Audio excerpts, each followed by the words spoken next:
Bonjour et bienvenue au Café du matin avec John Plassard. Aujourd'hui, je me focalise sur le secteur du luxe et les nouvelles tendances. Après une croissance de 4% en 2019 et un très bon début d'année, le marché du luxe, comme vous le savez, s'est effondré au premier trimestre alors que la plupart des magasins n'ont été fermés qu'à la mi-mars.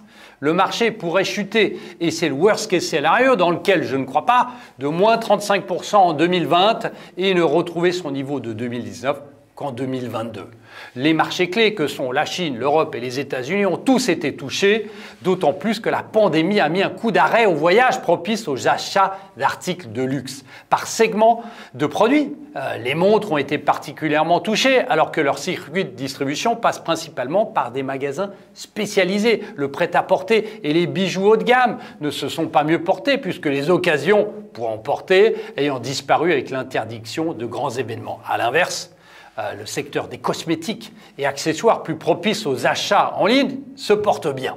La reprise risque d'être lente alors que les incertitudes et les craintes liées à une deuxième vague pandémique freinent les ardeurs des acheteurs. Certes, les ventes en ligne permettent de compenser en partie la fermeture des boutiques. Les ventes ont largement progressé et continuent de le faire, notamment grâce à la nouvelle génération.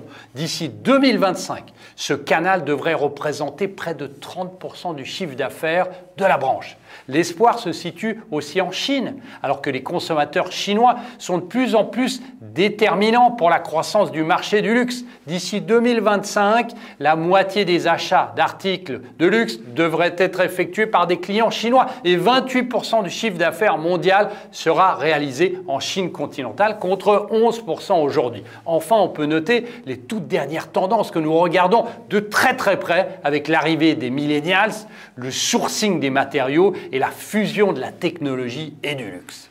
Merci beaucoup, passez une très bonne journée et surtout lisez mon morning.